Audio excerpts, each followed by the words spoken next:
So, yeah. So if you have any complaints of the song, you have to talk to Larry about it. Larry Norman. Larry Norman. Yeah, so anyway. Sipping whiskey from a paper cup. Drown your sorrows till you can't stand up. Take a look at what you've done to yourself. I put the bottle back on the shelf. A yellow finger from your cigarette. Your hands are shaking while your body's wet. Why don't you look into Jesus? He's got the answer. Why don't you look into Jesus? He's got the answer. A gonorrhea on Valentine's Day, and you're still looking for the perfect lay. You think rock and roll will set you free, honey? You'll be deaf before you're 33. A shooting junk till you hop insane. Your broken needle in your purple vein. Why don't you look into Jesus? He's got the answer. Why don't you look into Jesus? He's got the answer.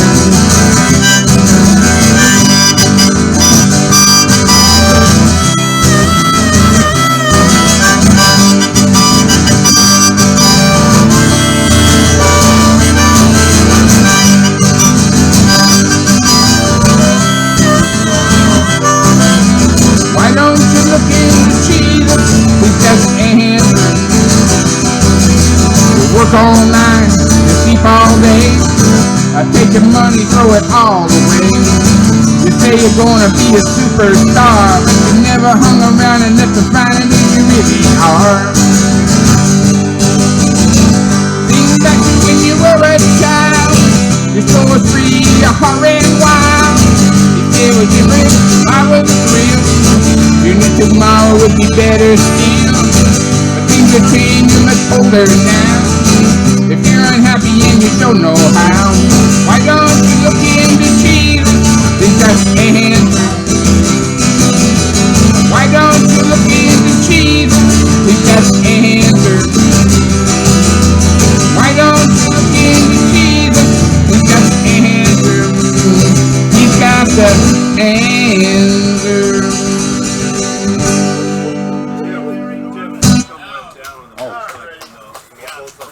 Okay.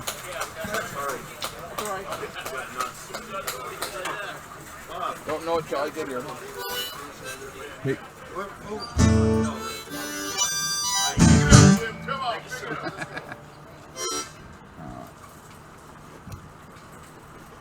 Okay.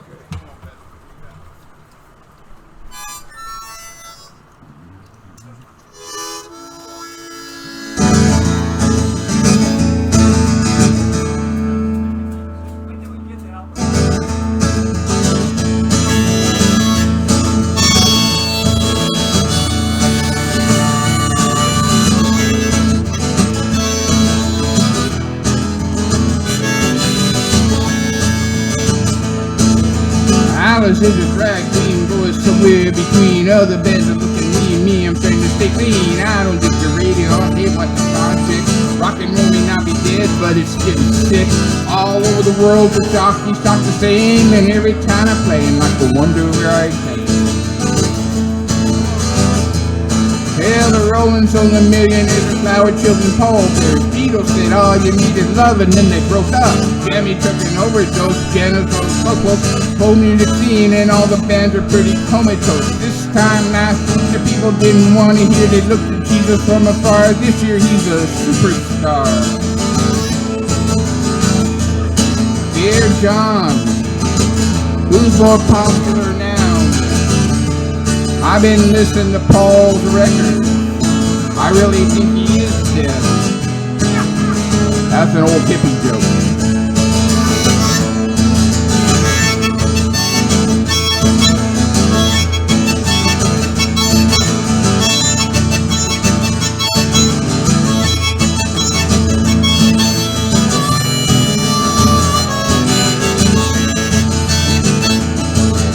It's 1973, I wonder who we're going to see. Who's in power now? I think I'll turn on the TV. The man on the news said China's going to feed us. We shot all our dreamers and there's no one left to lead us. We need solution, we need salvation. Let's send the people to the moon. they brought back a big bag of rocks. It only cost 13 billion. They must be nice rocks. You think it's such a sad thing when you see a fallen king, then you find out they're only princess to begin with, and everybody has to win. Father gotta sing the blues, who they gonna sin with? What a mess the world is in, I wonder who began it. Don't ask me, I'm only visiting this planet. This world is not my home, I'm just a passenger. How about you?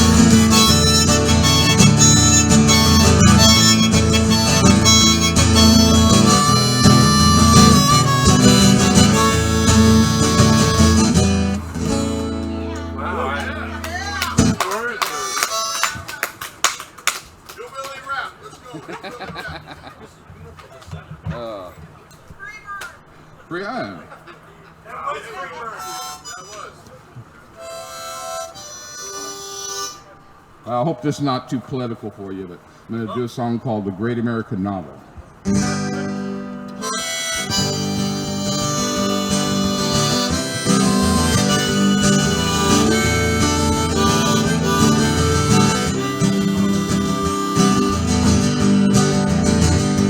I was born and raised an orphan in a land that once was free, in a land that put its love out on the moon. And I grew up in the shadows of your silos filled with rain, but you never helped to fill my empty spoon. And when I was 10, you murdered Law West courtroom politics, and you learned to make a lie sound just like truth.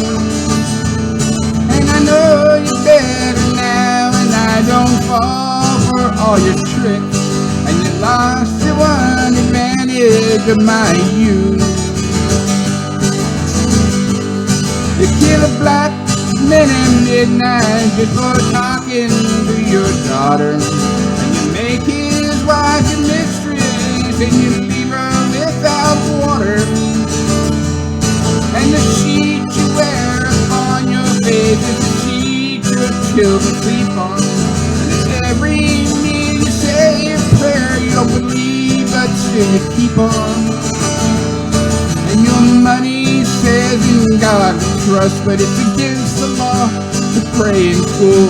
You say we beat the Russians to the moon, but I say we starve our children to doing.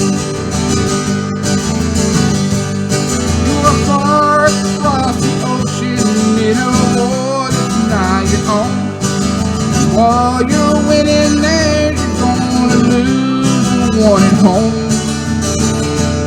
And do you really think the only way to bring about peace is to sacrifice your children and kill all your enemies?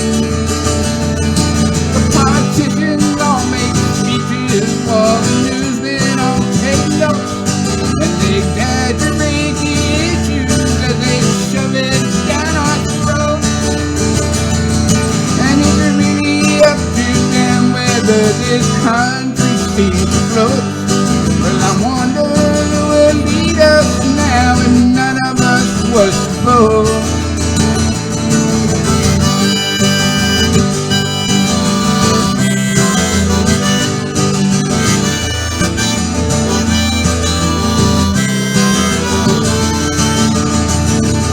When my phone is tapped and my lips are chapped, whispering through the fence, you know every move I make, or is that just coincidence?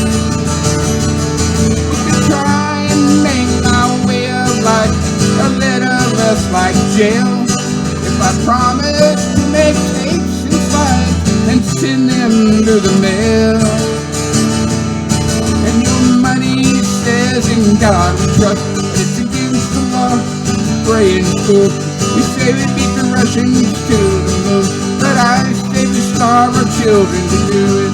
All men are equal and all men are brothers, but why are the rich more equal than others? Trusting for the answers, I've only got one, that a man leaves his darkness when he follows God's sun.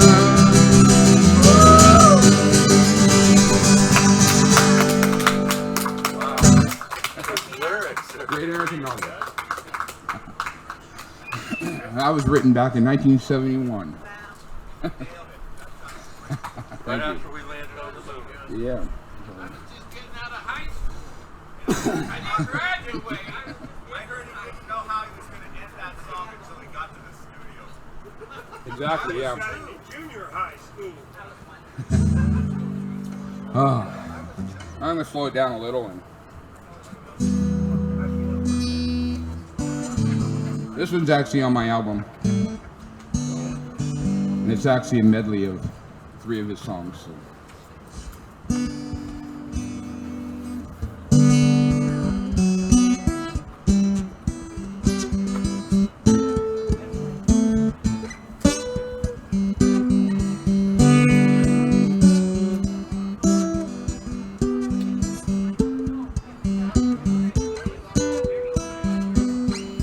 Life was still a gun and war, and everyone got trampled on the floor.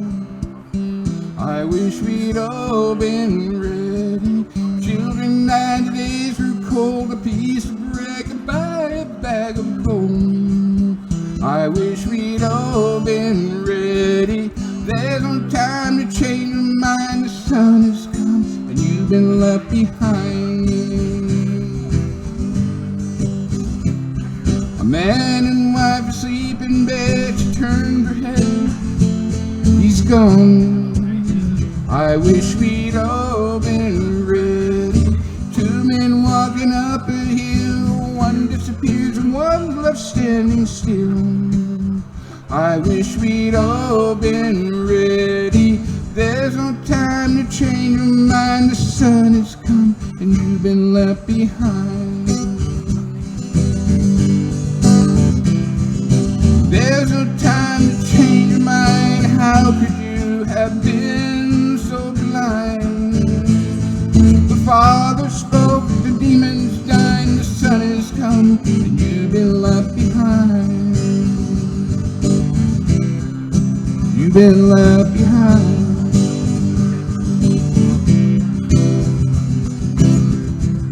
He's in a dinner line, lying out deep, you will see him in the air. He's in a dinner line, lying out deep, you will drop your hand and stare. You'll be afraid to tell your neighbors, they might think that it's not true. When you open up the morning papers, you will know they've seen him too. He will come back like he promised, with the price already paid. He will gather up his followers and take us all away. He's in a dinner line, lying on boots, he will sweep down from the sky. He's in a dinner line, lying on boots, some will sleep but will not die. He's in a dinner line, lying on boots, coming back to take us home. He's in a dinner line, lying on boots, he will roll away your stone.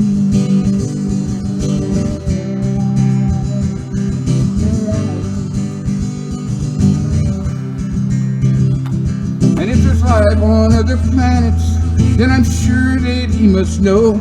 And he's been there once already, and has died to save their soul. He's in a dinner line, lying under a tree, we'll see him in the air. He's in a dinner line, lying under a tree, we'll drop your hand and stare.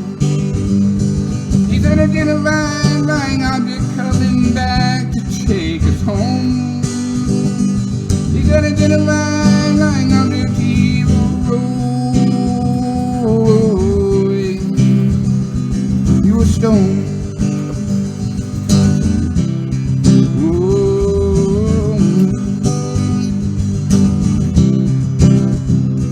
In the midst of the war, he offered us peace.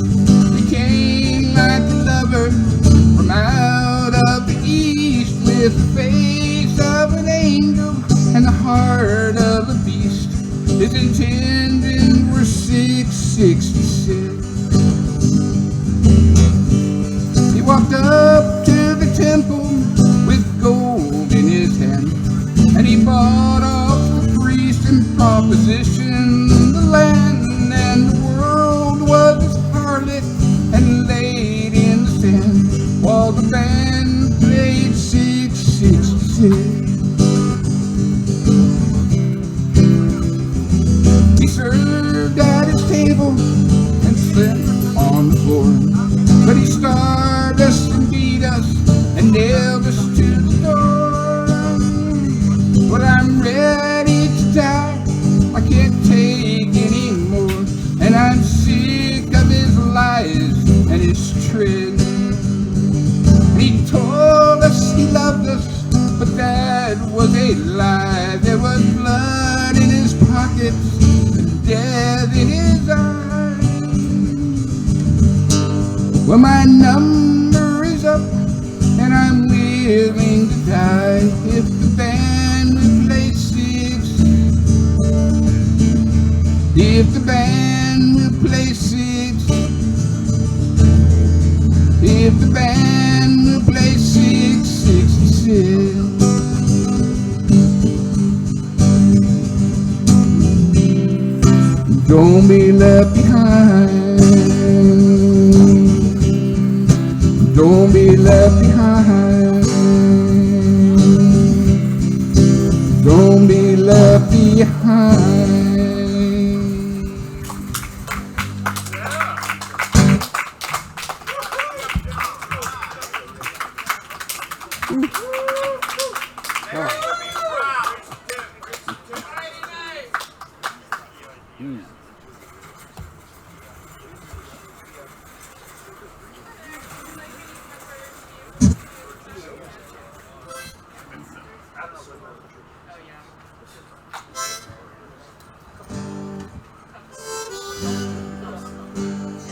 Well, I'm working on a new song. This is a song that Merle Haggard wrote before he died. So you mind if I share a Merle Haggard song with you? And then I'll end with Larry Norman again. So, yeah.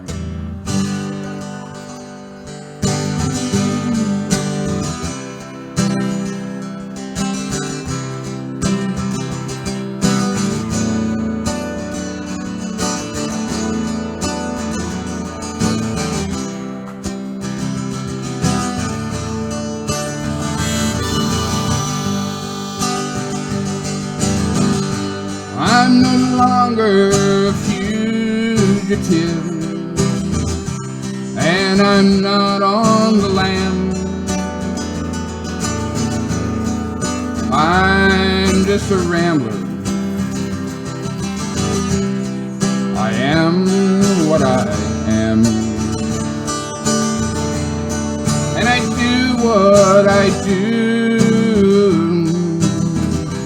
'cause I do give a damn. I'm not a tramp, I'm not a drifter, I am what I am.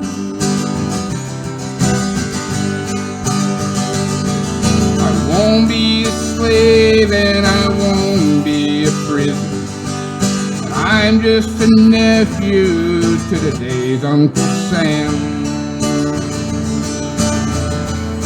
I believe Jesus is God, and a pig is just ham. I'm just a seeker, I'm just a sinner, and I'll be what I am.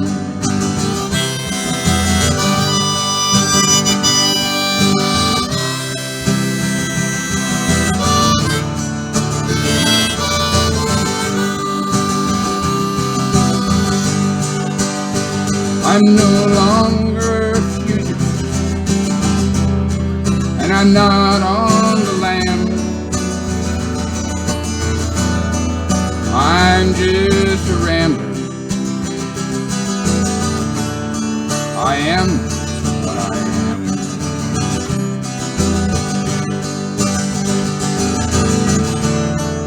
I do what I do,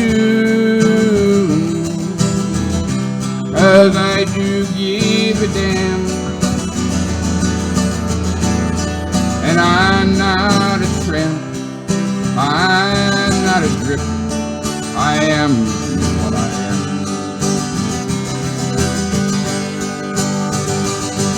And I won't be a slave, and I won't be a prisoner. And I'm just a nephew to today's Uncle Sam. I believe Jesus is God, and a pig is just ham.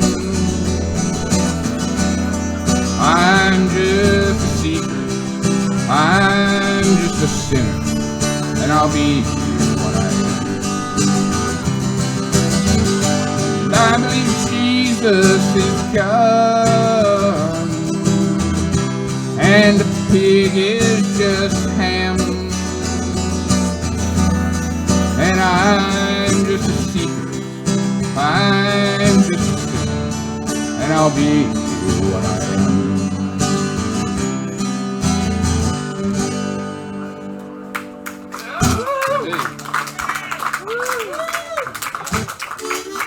Well, if you guys aren't doing anything tomorrow and want to come out to San Francisco, me and Ron, where's Ron at?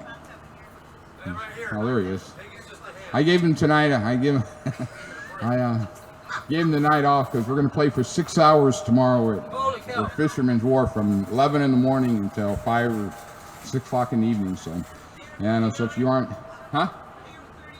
Yeah, well, we'll be real close to the Fisherman's Grotto. There's a restaurant called the Franciscan that will be right next door to, actually. So if you don't have anything better to do tomorrow, you want to come out and hang out, it's always great to go out in San Francisco and play music and share the love of God out there with those wild, crazy people in San Francisco. So anyway, anyway. And my wife says she has a hard time hearing me sing that song I just sang because of the word damn in it.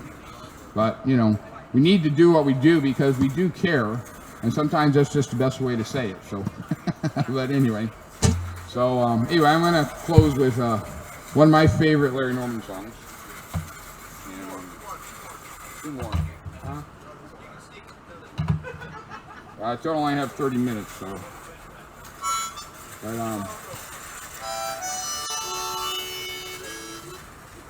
this coffee's good.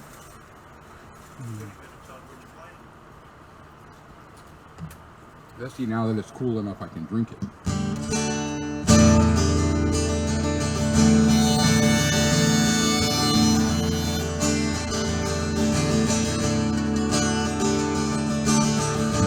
When you first begin your journey, you're not sure of who you are, and the lessons that you're learning, they don't seem to take you far.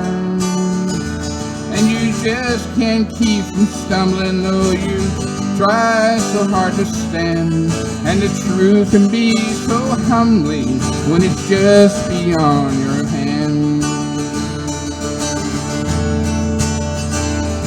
As though youth were my invention, as though love lay undefined. To stay free was my intention, to stay young and unconfined. So I held my pride above you, oh yes, what a fool was I, holding back the words God loves you, and letting out the word goodbye. And I was wrong to let you go, I was a child and I did not know about the love that we both could have given. And now you're gone so far away, I hope I'll see you again someday, but if I don't, hope I'll see you in heaven. I was foolish in my younger days, the thing they never end. Life confused me with its changing ways, and I could not comprehend all the meaning in those moments I lost like a print in the sand. And I'm sitting here remembering, but it's so hard to understand. And I was wrong to let you go. I was a child and I did not know about the love that you both could have given. Now you're gone so far away. I hope I'll see you again someday, but if I don't, I hope I'll see you in heaven.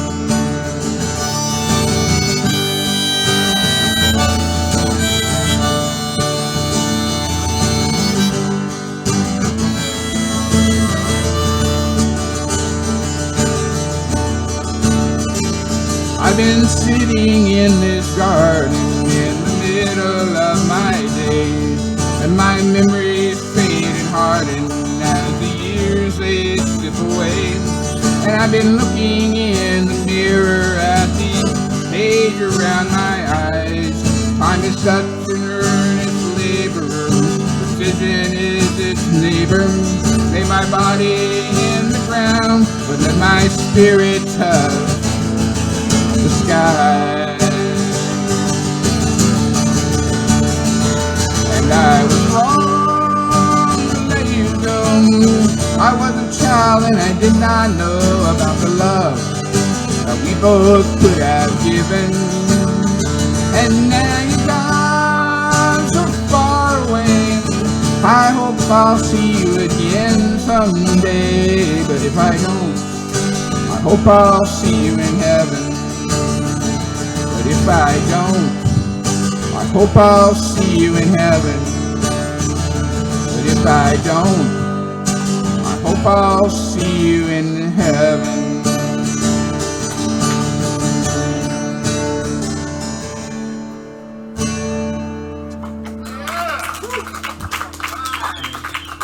Thank you very much. So about 2 years, I'm on YouTube watching my favorite guy, Phil Kagi, and they, you know how they sneak in similar artists, and they snuck in a Larry Norman song. And all of a sudden, I loved it, and listened to it over and over. I got obsessed with Larry Norman. He's been gone for a while. He's credited as being one of the first Christian musicians ever. And it turns out that my good friend Tim Moon used to live with him in Oregon. Not just knows him, lived with him in Oregon. And what a blessing. Yeah, he grew up, he graduated from Campbell High School. Yeah. And 1964. He's got about 6 or 7 albums that are off the chart. The Christmas one is funny. Oh, the Christmas one is great with the cash registers going. Yeah. Anyway, my name's Gavin. I'm an alcoholic in recovery, and tonight I just want to thank Tim Moon, excuse me. And actually, before I say anything, I'm going to invite my good friend Hector up here, and he's going to read our mission statement. Go ahead, Hector.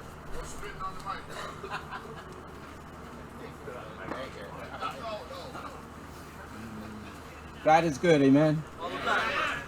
All the time. My name is Hector. I'm going to read R&R's mission. Our mission is to carry a message of love and hope to those suffering in their dependencies and addictions by inviting them to a relationship with God through Jesus Christ. Our R&R, we carry our love and hope to others by first acknowledging the love and hope that we have received. Many of us suffer through our own addictions. Some have lost family relationships, lost self-respect, and ended on a road leading to an abated bondage and death, until we found a power greater than ourselves, God, through a personal relationship with Jesus Christ. Thank you, Hector. He did that last minute. I really appreciate it. He did a great job. So we're excited to say that the AA meeting is back going again. We start at 6 o'clock in the upper room, where Step Closer is on Sunday morning, where Step Closer used to be on Sunday mornings, and maybe again someday. we had a good turnout today. It was fantastic. Had a great chair and about 7 people. It was good. Rick's gone. He'll be gone next week. I get to do it for him next week, and then he'll be back. PBC Recovery Ministry Car Show, October 2nd, right here, 10 to 3. If you have a high-quality collector car or know someone who does, we would love to have them show their car. We are now available to register. Please see Dave if you're interested. Dave's right here at the computer. So the car show is going to be right here. We already have a lot of awesome cars that are going to be here. Tim was going to play, but he was double booked, so I think we have Isaiah, which is an amazing band. They're going to be here for the day. It's going to be fantastic. The whole band. Larry's flying down from Washington and everything. Drums and all during the day. Yeah, we can have drums here. Okay. Oh, and prayer cards. These prayer cards that we used to have, we have again. And we have pencils. We're going to have them on the back table. But if you like, I could bring you one when I'm done with my announcements. You just fill them out and put them in the basket. And we have a prayer team that can be praying over them. God really moves through prayer, and we've seen a lot of amazing results happen from these prayer cards. And it's good to get them going again. For a while, we were not allowed because of the COVID restrictions. And here's a really neat thing. So this, I have to put down the announcements, which I should have memorized anyways. This is the R&R t-shirts. They are super cool.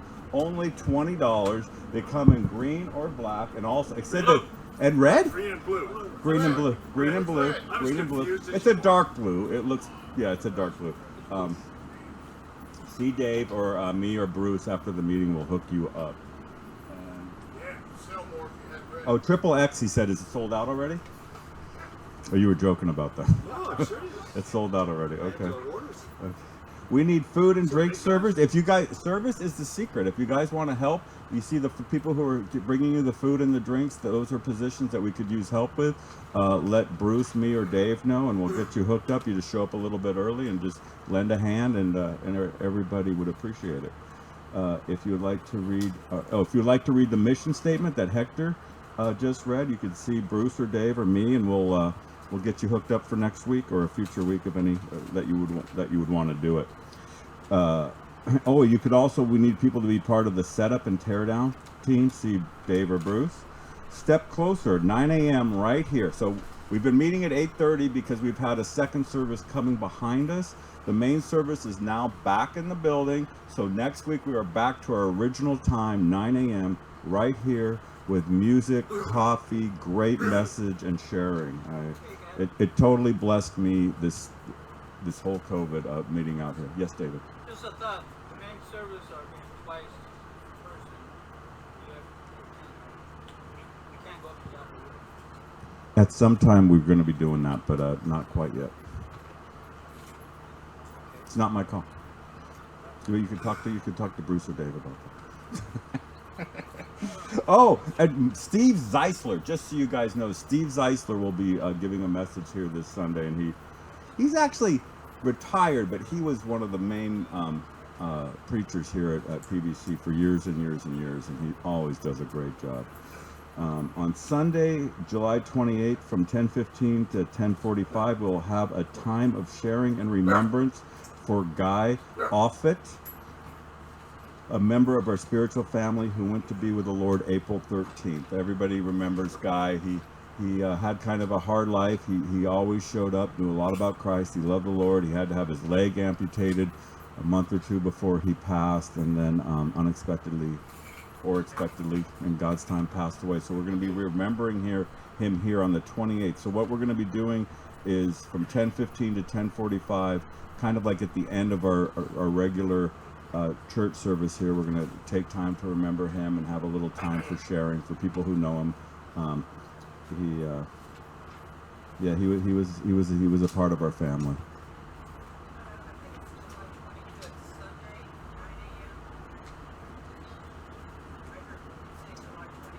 That's what he has written down here. Is Bruce nearby? Bruce. Well, wait a minute. It can't be the 28th. That's not a Sunday. Okay. So that's a typo. Yeah. Thank you very much. That's a typo. So I'm guessing you're probably correct. It's probably the 25th. It'll be corrected on Yeah, Sunday. yeah. We'll have time to announce it one more time. So thank you for bringing that up. Yeah, it would be a lonely time. You come here 20. All right. Well, with no further ado, Birthdays. Is anybody is anybody celebrating an sobriety birthday or milestone of any kind? Tammy. And so Tammy is a good friend of mine who just showed up to the AA meeting. I was able to tell her about this, and it's a total blessing you're here. Yeah. Welcome. Yeah. It's like such a family. That's cool. Did you have a birthday? Yes, June 10th, I had 26 years. All right. So what you're saying is this program does work? Yeah. Right on. Did she say 26 years? Yes. And do we have anybody visiting R&R for the first time? And she would qualify for that too. Is anybody here visiting for the first time? We just would like to get to know you better. She's saying, my name's Tammy. Hey, Tammy. There you go. Well, welcome. We're glad you're here. And okay. Well, I'm going to put the prayer cards back on the table, and then I'd like to introduce my good friend and servant of the Lord, David Thorne.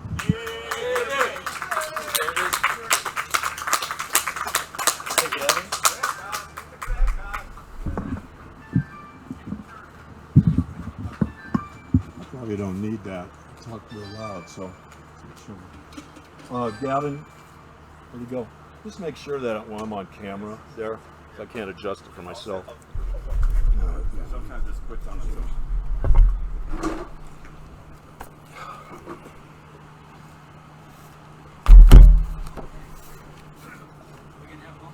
All right, Daily Post yesterday, lead story. Overdose deaths soared to a record 93,000 last year in the midst of COVID-19 pandemic. That estimate far eclipses the high of 72,000 drug overdose deaths reached the previous year and amounts to a 29% increase. That's terrifying to me. And the big culprit is, well, what do you think the big culprit is? Lots of jobs. Fentanyl. The truth of the matter is, a good percentage of fentanyl is poison, and but people continue to take it. I think that says a lot about how desperate people are for some relief. And if you happen to have this paper, or you see one laying around, it's an interesting article. I'm not going to read the whole thing to you, but we live in some very difficult times, especially those of us that are trying to share the message. It becomes more and more difficult. And, what we're going to talk about tonight, this is the second night of Heart of Recovery, which was an educational series. And I want to talk about a little bit about the reason that we do this. And we've been doing it for 7 years now. This is the 14th time that we've done this. And the reason that we do this is because we need to know about our disease. Knowledge is a big part of it. I remember, when Nancy Reagan had her famous "Just Say No." I wish it was that easy. And I have that recording somewhere, and I feel badly for her because her heart was in the right place. And she just didn't understand it. I had people say to me, why don't you just quit? And that's a common misconception among people that are not in the world of drugs and alcohol. So, it's interesting because Canada, a few years later, had a drug program, and it was called Just Say No, KNOW. And that's the message. And I've said this many times, but it bears repeating. If I found out that I had cancer, and it was a certain kind of cancer, let's say it was leukemia, the first thing that I would do is get in front of that laptop and I would look up everything I could find about that disease, including what the state-of-the-art treatments are. And why would we not want to do that about the disease of addiction? We need to know everything that we can know about it, because if we're knowledgeable, it's going to enable us to fight this terrible disease. And so that's why we go to treatment. That's why we have a sponsor.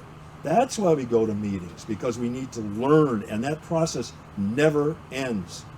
I'm learning every day. And by learning, we grow. I think, my wife is asking me today, she's an Al-Anoner, and she was asking me, what's your favorite slogan? And I said, progress, not perfection. Because not only is that the way I live my recovery life, but that's the way I live my Christian life. It's based on, the benchmark for our success is, are we growing? So are we growing in our recovery, or are we stagnating, or worse yet, are we going backwards? If we're not growing, we're in trouble. Same thing is true of our walk with Jesus Christ. We are growing in the Lord daily. So it's progress, not perfection. So tonight we're going to do something which any of you who have been in treatment are familiar with, the stages of recovery. Most treatment centers cover this, and it's very interesting because I hadn't looked at this material. I retired as program director of a treatment center a few years ago, and I used to teach this all the time in my classes in the residential treatment center. And I hadn't reviewed this material for a while, and it's really interesting, and I want to see if you don't find this to be true. I could not believe how closely I followed these stages of recovery. Or the more I got into it, the more I was saying, wow, that's like, I'm their poster child for these stages of recovery, because I did all of this, and I did all of this stages of recovery. So this was put together by a couple of psychologists some years ago. Their name is if you want to look up any of their material, it's Prohaska and Di Clemente. And also, if you're interested in good, speaking of learning, if you're interested in some great literature on stages of recovery, and especially relapse, you want to read Terence Gorski. And many of you have probably read Gorski, but there's nobody that talks about relapse in a more intelligent way than Terence Gorski. So I recommend that as well.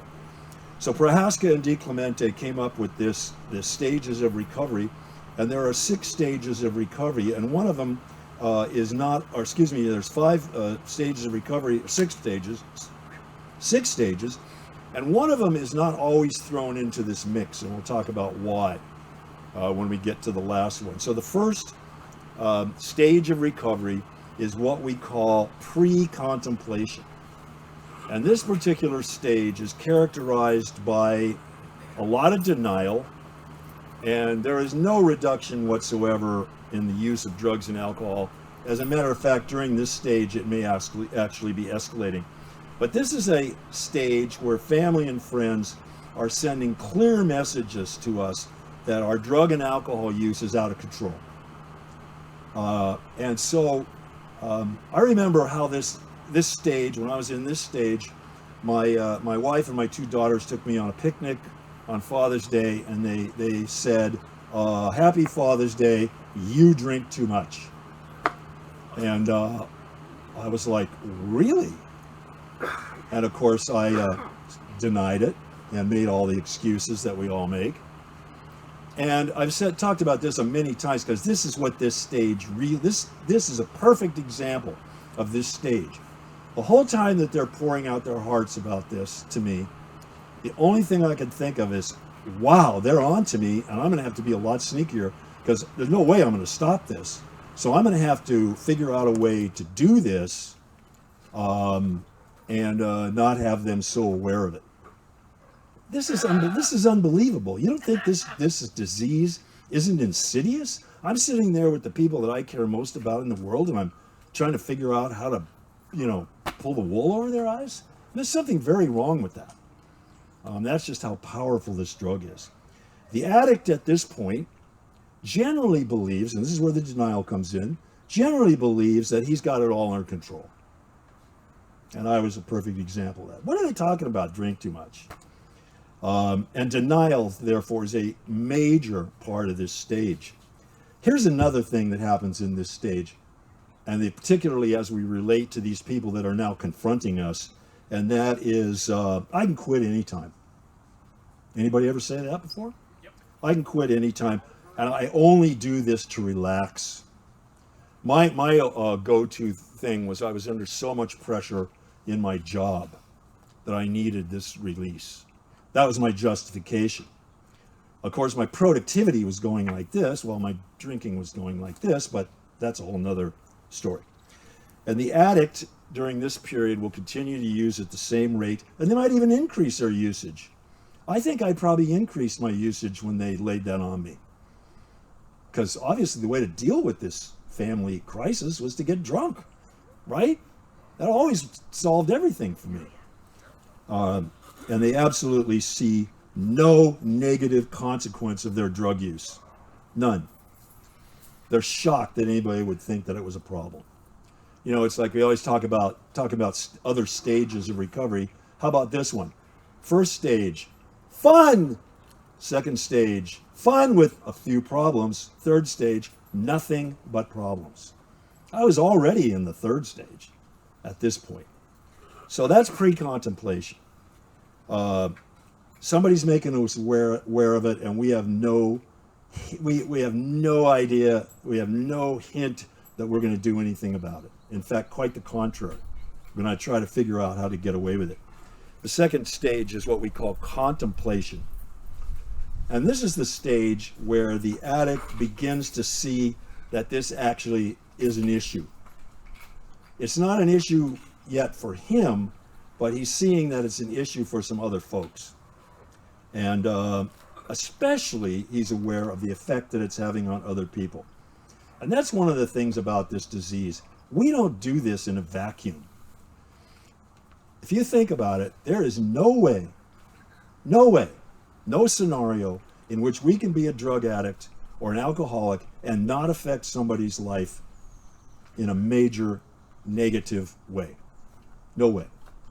I don't care. You can take the lowest common denominator. You can take the guy that's sleeping in the gutter up in San Francisco and say, well, he's not affecting anybody's life negatively. He's not. How about social services? How about the police department? How about the merchants?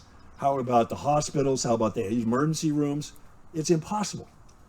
We're affecting other people's lives negatively. That's why we say that this is the most selfish disease known to mankind. And more than likely, this is also the stage where some negative consequences have occurred. Remember those? And maybe what happens is some relationships end. We might get a DUI. That stopped me dead in my tracks. We have health problems. We may have lost a job. And in general, we just may have deteriorating relationships all over the place. In the workplace, in our personal lives, all over the place.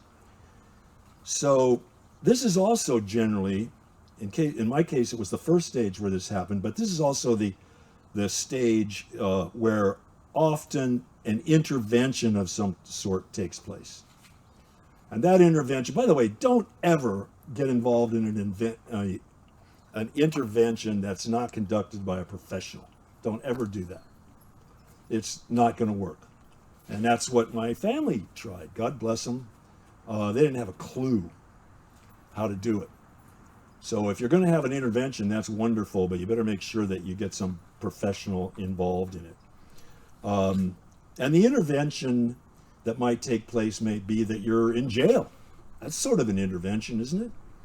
And that was my case. Is I got intervened on by the Atherton Police Department. How dare they? You know, I was driving down the street, minding my own business, blowing a 2.8 with a snoot full of benzodiazepines. What are they talking about?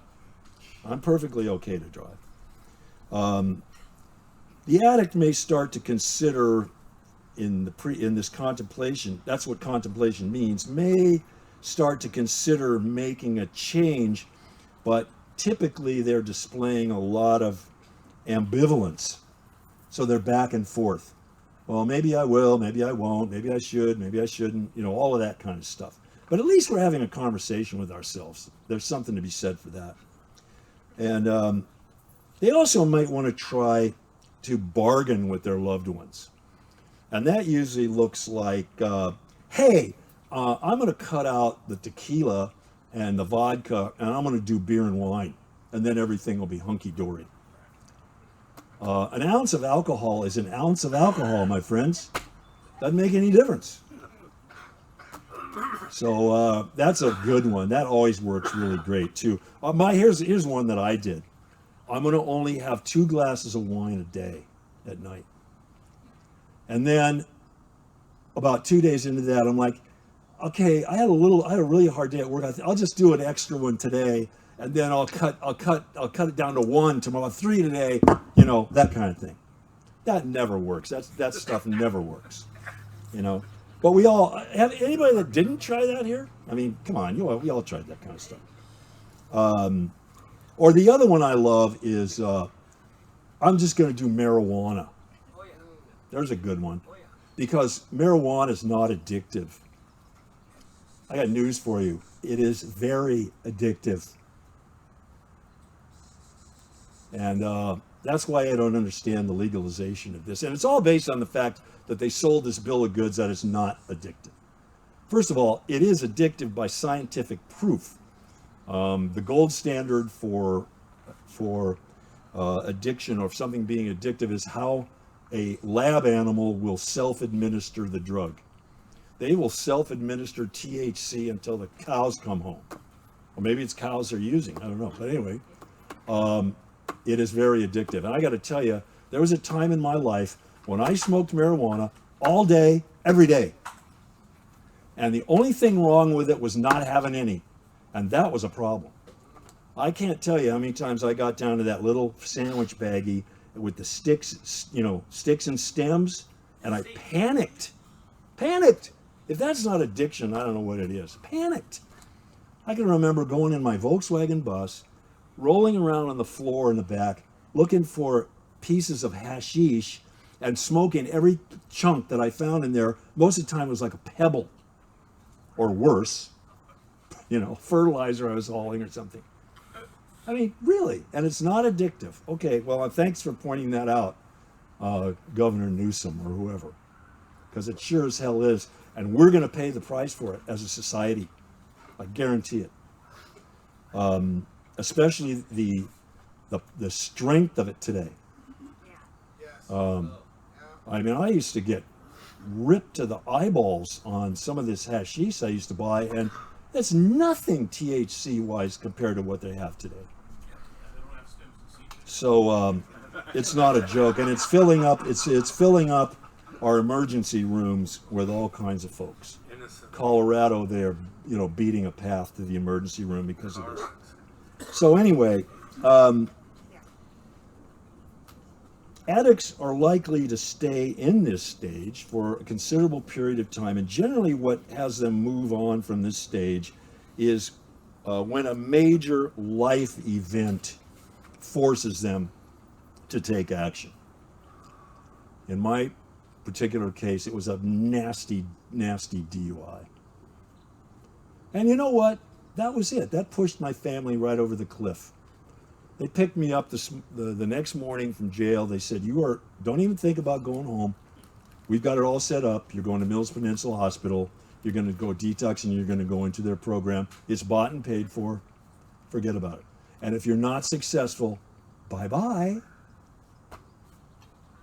That's what you call a life event, a life-changing event.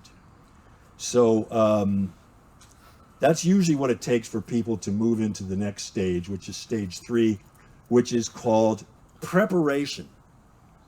An addict prepares for recovery of some kind. And this can take on all sorts of different forms. It can be meetings. Maybe you start going to AA, or you start going to NA, or you get a counselor, or you're maybe looking on the internet for different types of treatment options, or you may be asking around with some of your friends that are clean and sober. And the person in this stage is still using, but they've scaled down their usage at this point, generally speaking. And I didn't scale mine down. It just came to an abrupt halt. There wasn't anything to scale down.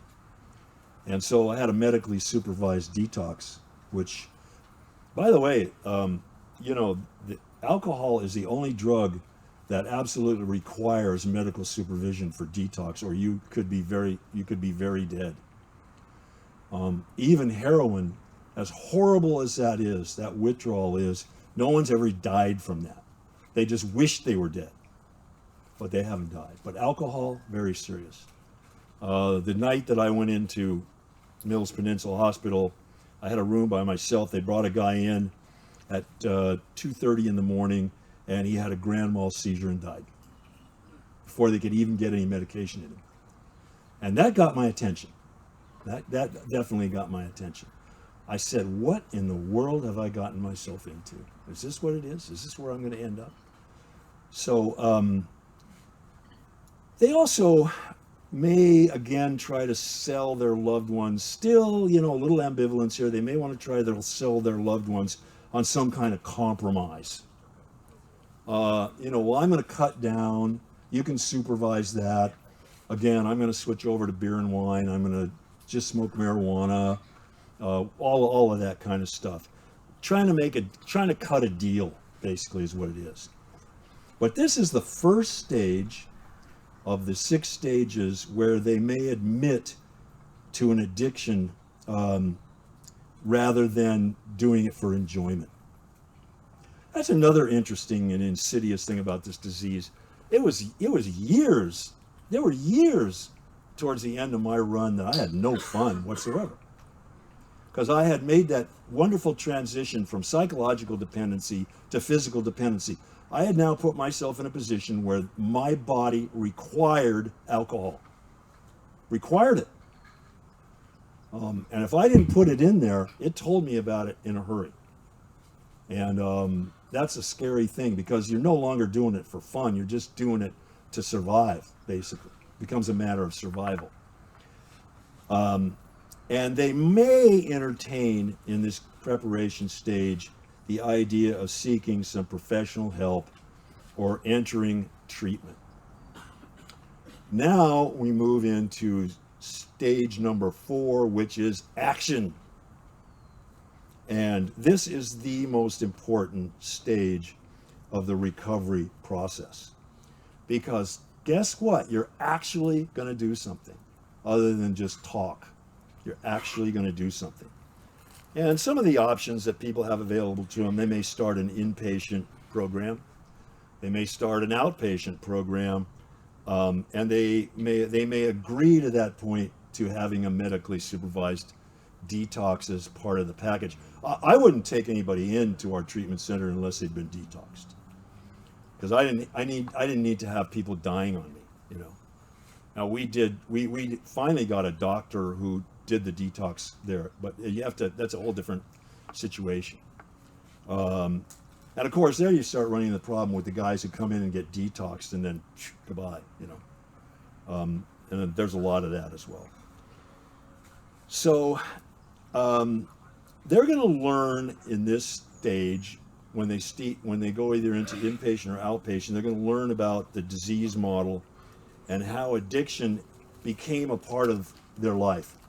And that's an important thing. We need to take people back to the origins of this, because I guess I'll talk about this for a minute.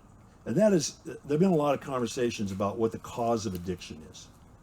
And most of the literature will tell you that the cause of addiction is genetic predisposition or environment. Now, genetic predisposition is a catalyst for addiction. So I have some grandchildren who carry this marker. And in the case of one of the families, the grandfather on the other side is also an alcoholic. So this kid has the marker. These children have the marker. I've told my grandson that, who's now 18, you know, you carrying the marker. And his mother's an alcoholic as well. So genetic predisposition, not the cause of addiction. Environment, a catalyst for addiction, not the cause of addiction. This is the whole thing about, you know, I grew up in a horrible neighborhood. Everybody on my block was dealing drugs, blah, blah, blah, blah, blah. Catalyst, not the cause. The cause of addiction is unresolved emotional issues, period. That's the cause of addiction. Unresolved emotional issues. So we need to find out right here, when we go on treatment, what are those unresolved issues? Now that's an interesting phenomenon, because I spend a lot of time doing this with people. In a lot of cases, let's take, for instance, I had a client who was, she was about 19 years old. She had been sexually molested by her father-in-law from ages 8 to 11. So I didn't have to spend a lot of time figuring out what her unresolved emotional issue was. The problem is it was unresolved. But in some cases, it's very difficult. You have to do some soul searching, and you have to dig deep into these people's lives to find out why are they doing this. Because once you figure that out, then you're on your way. So they also will probably learn about things like relapse prevention when they're in treatment. I would certainly hope so. And how to begin to live a healthy lifestyle. Extremely important. You know, I think a lot of people would say, well, what do you think the most important things are in your package, your recovery package? And most people would probably say, well, going to support groups would be number one, and having a sponsor would be number two. There are people who will tell you, some knowledgeable people that will tell you that your health is the most important thing. Because if you can't physically drag yourself to a meeting, you're never going to get the message there. So I don't know that I would necessarily disagree with that. So exercise, health, all of that kind of stuff. So that's the action stage. And that, of course, can go for a long time. People are in treatment, out of treatment, in treatment, out of treatment. I did 30 days inpatient. I did 3.5 years of Kaiser. Well, first I did CDRP, then I did their outpatient program, and then I transitioned into their group with a group psychologist, group therapy. And the only reason I'm not still doing that today, because it's a great program, is because I moved out of, I was doing it in the East Bay and I moved over here. But what a wonderful experience. So I was in treatment for like 3.5 years. And it probably wasn't enough, because I'm still working on it. You know, that's another thing. People say, well, how long treatment do you need? As long as it takes. That's how long you need. I don't know if that's 1 week. I don't know if that's 30 days. I don't know if it's 9. I know 30 days, which most of our programs are, or the famous 28 days. That ain't enough. But that's what we're stuck with. The insurance companies stick us with that. That's all they're going to pay for. And boy, you have to put the pedal to the metal when you have these guys for 30 days. That goes by in the blink of an eye. So the next stage, stage number 5, is maintenance. And most of you are probably here tonight in maintenance and relapse prevention. Maintenance and relapse prevention. So by this time you've completed a program. By this time you're working the steps, you're in AA, you're in NA, you're going to R&R, you're doing all the right things, you got a sponsor, you're doing all that stuff. Also in this stage, you get a sponsor, and a program was being developed for you that best suits the individual. There's another question I get asked all the time. What is the best form of treatment for addiction? The answer is whatever works. Right? So if you can white knuckle it, great. If that works for you. Didn't work for me, I know that. So it's whatever works. But you need to build a program, you need to decide what the program is going to look like, and you need to stick with that program. And that's what I will tell you, one of the biggest, let me take that back. The biggest cause of relapse by far is people not following their own personal plan of recovery. The one that you made up, and then you don't do it. And it starts out, well, I was going to a meeting every day. I don't need to do that. I'll go a couple days. I'll go once every 2 weeks. I'll go once a month. Oh, I know what. I won't go at all. How's that? It works. It doesn't work. And you start to ask people a few questions when they relapse. Say, are you going to A? Well, no, I'm not doing that. Are you talking to your sponsor? No, I don't really like him. And you're like, ugh. I know why you're back here. I know why you're back in treatment. So they're attending meetings on a regular basis, and in this stage, the addict, here's the beauty of it. At this stage, you actually start to see some benefits of being sober. Can you imagine? There's benefits to this. First of all, I feel like a human being. Second of all, I like myself. I feel great. And I'll tell you, there's another question I get asked all the time. What for you was the biggest benefit of a life of sobriety? Clarity. That was it for me. I actually had a clear mind. For me, it was like a physical thing. I was aware of it. I was actually making intelligent decisions about stuff. Who knew? I never made, it's amazing. So clarity is a huge part of it. Because when you operate your life with clarity, it's a whole different deal than walking around in a fog. So basically, I was in two conditions 24/7. I was either drunk or hungover. Now, does that sound like clarity to you? I can remember some days going to work that I was so hungover that I just prayed nobody was going to talk to me.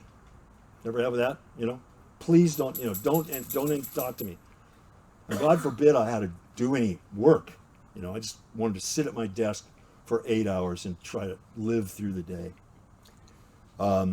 Any addict also is now, also in this stage, the addict begins to see not only positive benefits of sobriety, but relationships start to getting repaired because we're making amends and we're working the steps. And here's, we also have an opportunity here to address what health concerns we may have and do something about it. And each day we start to view our sobriety lifestyle or sober lifestyle in a positive light. And this is the stage where we change the way we think and change the way we behave. And we've talked about this any number of times here. Abstinence doesn't get it. Abstinence is not sobriety. Abstinence is not picking up and using. That's not enough. You have to change the way you think and you have to change the way you behave. Otherwise, you're a dry drunk. And nobody wants to be around a dry drunk. At least you had an excuse for being an idiot before. Now you don't even have an excuse. You're just an idiot. You're a sober idiot. So it's not enough. Abstinence is not enough. Now, here we come. Let me have one of those waters. So here we come to stage 6. And this is the one that is controversial. And stage 6 in these gentlemen's stages of recovery, anybody want to guess? Relapse. Now, I personally, I include this because I'm doing their material, but I am not crazy about that. Because it sounds like a get out of jail free card. It sounds like, oh, I get a relapse or two, No, you don't. And I hate, there's a lot of things I hate that people say in recovery, but I don't know if any of them are as bad as the one that says relapse is a part of recovery. You ever hear anybody say that? I used to hear this all the time. No, it isn't.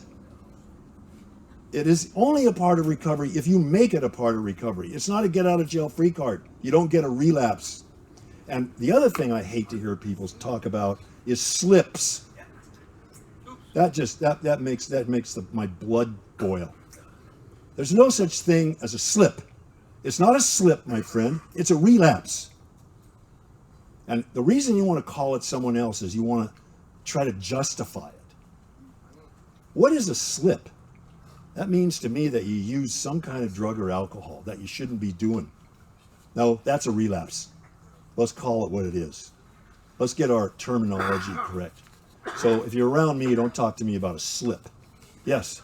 Well, a slip is accidentally doing something. Oh, somebody accidentally threw me down and poured a bottle of vodka down my throat. Somebody spiked my drink, man. Yeah. I slipped and fell and did a line. Yeah. The closest I ever came to that was I was on an airplane going to New York, and it was a red eye, and I fell asleep. And when I woke up, there was a glass of orange juice. I thought it was a mimosa, and that's not great. That's not a great policy on their part. They didn't tell me what it was. Did you drink it? It didn't take me long to figure out what it was. It took me one sip, and I was like, "Are you serious?" Yes, sir. A lot of people that are here have told us that when they went back out, they tried to kill themselves or did die. There's people that die when they go back out. Yeah, apparently it's even more likely I'm sorry. I'm not sure I follow that. when they relapse. When they relapse, Yeah. it sounds like they have a higher percentage of dying when they relapse Oh, yeah, than yeah, even yeah. before. Yeah, I see what you mean. A lot of times people go. I think Bruce did this. I think Bruce went out when he went out. He was worse than ever, right? Kind of. And that's not unusual, by the way. Hey, I'm Ron. Yeah, Ron. Hey, I really like what you said about the slip thing, because my father is my alcoholic qualifier, and he one day told my mom, he goes, "Well, you know, he really was an alcoholic. I just like to drink." I said, "Dad, that's got to be the most stupidest thing you've ever said in your life." My dad OD'd on opioids twice. Then it came back and said, "Oh, I just like getting high." I'm like, "Dad, Richard watched you drive into this vapor store, get your cigarettes, and go make an illegal U-turn right into something and go to the wine aisle." And my dad's like, "Well, I just like to drink. I never was an alcoholic." And I watched my dad go through detox twice. Yeah. Well, there you go. So let me say this about relapse. Here's how you handle a relapse. First of all, here's another thing I hate. Don't beat yourself up.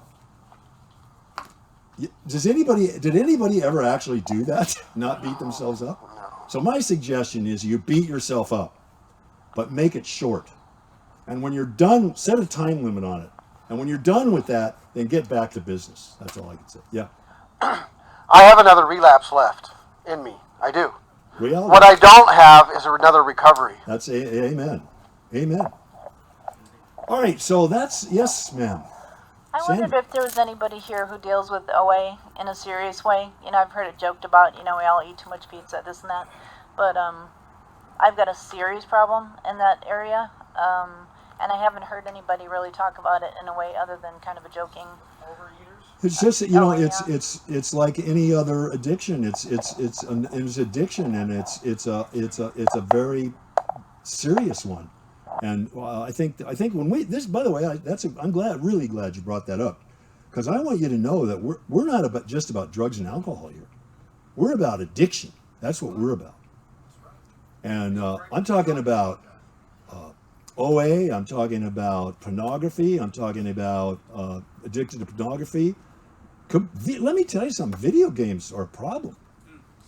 You know, I go over to my grandson, says I could go into his bedroom naked, and he'd never know I was even there, let alone that I was naked. Don't do it. Don't do it. It's like this. It's like they're in a trance. It's like they're on Quaaludes. I mean, anyway, that's the stages of recovery. Spend some time and think about if you went through all of those. So at least you maybe have some idea of from a psychologist's point of view why you did what you did. Anyway, we'll have some time for sharing. Let me close out with a word of prayer.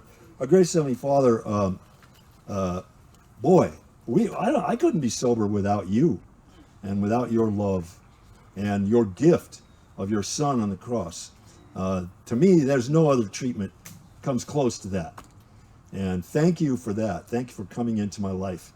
Thank you for helping me to stay clean and sober. And we ask that in Jesus' name, amen.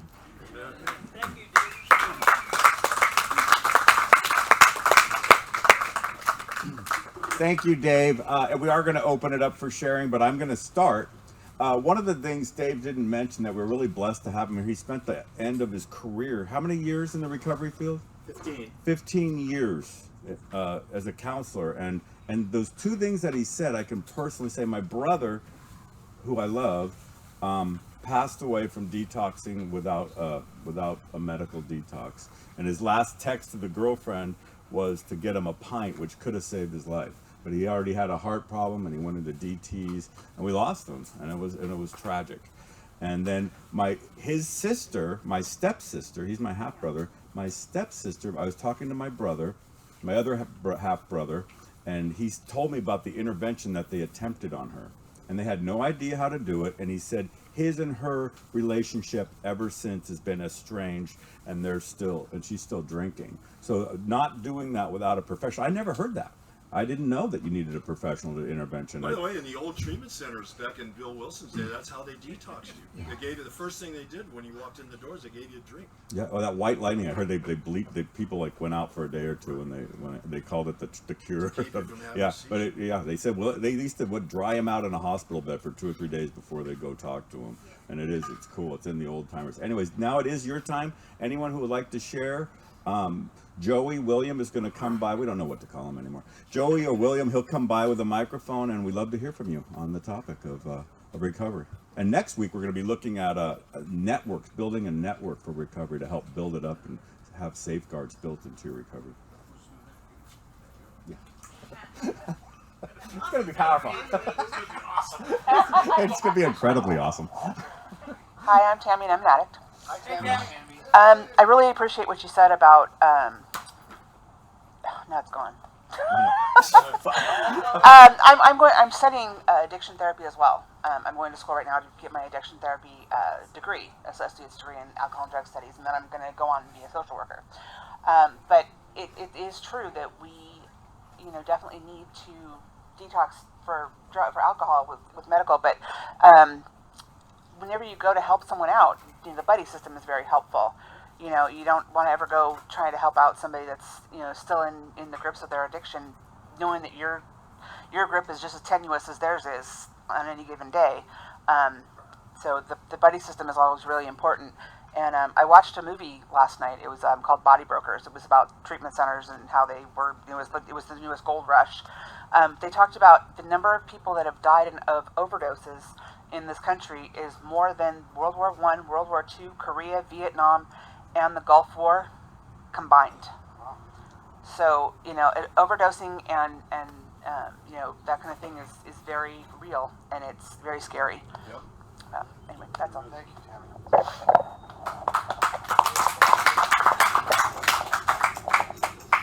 Tony. Yeah, I had a question for Dave.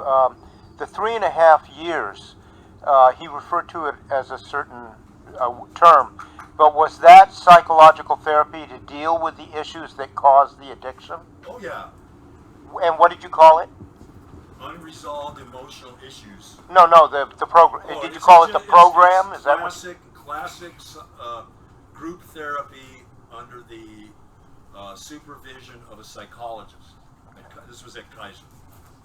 So I could have stayed in that forever, theoretically.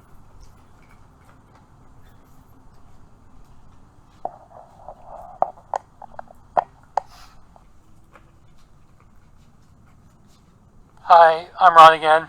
Hi, Ron again. Hey, Ron Hey, again. I just wanted to say thank you so much for your share, because my dad, when the last thing my dad said to me was, "I love you, buddy. I'll see you real soon." And then when I walked out the door, I just felt that I would not see him again. So he went to a boarding care home, and then it was like, I believe it was Memorial Day weekend or Labor Day weekend, and my mom got a call that morning, and my mom came upstairs and said, "I have some sad news. Your dad passed away." And the last thing my dad ever said to me was, "I love you, son. I'll see you real soon." And my dad, he but the funny thing was he didn't think he had a problem. He was like, my mom told me your dad likes to hide. Just face that. And I said, "I know, Mom, but he went to Lackey's, and he said he was sober for 25 years. I said, "Well, how do I know? I wasn't with him." And, he goes, "Oh, well, I did this, like that." I say, "Dad, I find that hard to believe when when you don't take a shower for 3 days and you smell. Stuff like that. I can smell the alcohol on them. Yep, thanks. Thanks, bro. Bless you. Oh, we got Chris after her. Him. For a long time, I have wondered if looking at our siblings can be a reflection of our own personalities and addictions. The marker that you call it. And I think that's true. I have been addicted to gambling, shopping, and research and information about World War II on the internet. I can be on that till the sun comes up, and watching movies. And so my addictions take me away from reality. I get immersed in another era, or wishing that I could strike gold in the stock market, which is a form of gambling. You know, if I'm not using ratio analysis and making phone calls and things about the company, it's basically gambling. And shopping. Shopping is another escape. It's pretending that I did hit it rich and overspending. I'm not in debt, but anyway. So I look at my brother, who was addicted to drugs and alcohol. He hasn't changed his character. I recently called him. This is 4 years after our last parent died. He's the executor, and nothing has been distributed. And I said, Anthony, what's going on? He said, my life is really complicated. Yeah, no kidding. And that gave me a clue that, okay, he's not on drugs and alcohol, probably, you know, because he'd have, The stock market.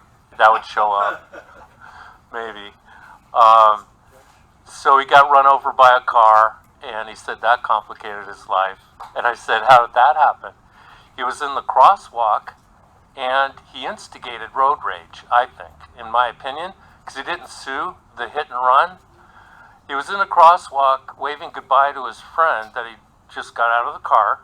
So he was in the crosswalk, and while he was waving goodbye, the guy in a parking space wanted to go through while the light was green, and he started honking at Anthony. Anthony wouldn't get out of the way. It's stubborn. So that's a personality problem. Dry drunk. Yeah. So That's what it is. yeah. So I look at my siblings and realize that we have a marker of escape. We do it in different ways, and I have to be very careful. And Yeah. I should probably join a group of Gamblers Anonymous, Shopping Anonymous, or something. Okay, thank you. Thank you. Okay. What was your name? John. Thank you. Glad you're here. Thanks for sharing. And Chris, we're gonna end it with Chris. Yeah. We got just enough time, and then we'll wrap it up. Thanks, John. Hi, dear ones. I'm Chris. I'm an addict. Hi. Thank you so much, Dave. I learned a lot. You shed a lot of light tonight. I'm the oldest of 6 children, but there's only, I'm the oldest of 7. There's only 6 of us now because this disease took my baby brother, almost killed my 2 younger sisters. And I just have I have a question for you, Dave. I understand that I understand what you're saying when you say have a professional do an intervention, but can you explain like why? I can see ways it could go bad, but Because your family or the family has absolutely no idea what they're doing because they know nothing about the disease, and that puts them at an unbelievable disadvantage. The addict has all the cards in that situation. And they'll resent. It's a lack of knowledge. It's a lack of knowledge. Their attitude is, why don't you just quit? That's like I said. Yeah. That's not going to get it. Thank you. And I think in the case of my sister towards the brother, it just led to a lifelong resentment. And really, they're doing it out of love, but a professional, I think, would orchestrate it better. And it is no, we're out of time. Really, do you got something quick, Kel? Go ahead, Kel. Go ahead. I don't want to. We're trying to. This is not resentments. All right. Hey, did everybody like the pizza tonight? Yeah. All right. Let's thank the people who did volunteer, who got here early and poured coffee and waters and pizza and Maureen in the kitchen. Just thank you, everybody. And a special. I mean, I feel guilty because the set list was tailored to me tonight. And I just stole your song on how to play the last one. I got the chords now. Thanks for Tim Moon for tonight. Thank you for the pizzas for our brother's house. The what? Thank you for the pizzas for our brother's house. Yeah. Oh yeah. Thank you for the pizzas for the brother's house. Yes. Thank you. Thank you, brothers. Thank you. Bruce looks like they got a hold of his credit card and he didn't know it. I'm coming over to the brother's house. Do you need help with We cleaning? know where to get Oh yeah. it. Everyone can help clean up. That'd be great. That'd be fantastic. Or you could talk to people, to Dave or Bruce, and do food service next week. That invitation still stands. I'd like to also special thanks to Dave. And by the way, Dave is the one for a number of years now has put together this Heart of Recovery series, which is kind of an in-depth look at recovery versus the normal testimony that we have at R&R. And as I said, next week is going to be on building a network, for a sponsorship, people who could show you how to do recovery, and then a service network, being involved in service and working with sponsees and doing that, having people around you in recovery is a catalyst to healthy recovery. I like the way you used catalyst earlier. So let's close with the Lord's Prayer. Lord's Prayer. Lord's Prayer. Lord's Prayer. Let's gather around, folks. So Gavin, is stealing music, is that an addiction too? Yeah, well, it's It's called stealing. yeah. I took a picture of it. I didn't really. Oh, good. Come on, Nathaniel. Come on in. Wow, he's big. Wow, they're big. Stop! Yeah, you got to quit feeding them, man. They're getting big. Oh, Father God, I just want to thank you for this wonderful evening, being able to come before you, Lord, and thank you for our recovery. Thank you for everyone here. I pray that you minister to each heart here, that you answer their needs, the needs of their heart, Lord. Thank you for bringing everyone here. Our Father, Our Father, who art in heaven, hallowed be thy name. Thy kingdom come, thy will be done, on earth as it is in heaven. Give us this day our daily bread, and forgive us our trespasses, as we forgive those who trespass against us. And lead us not into temptation, but deliver us from evil. For thine is the kingdom, and the power, and the glory forever. Amen. Keep coming back. It works.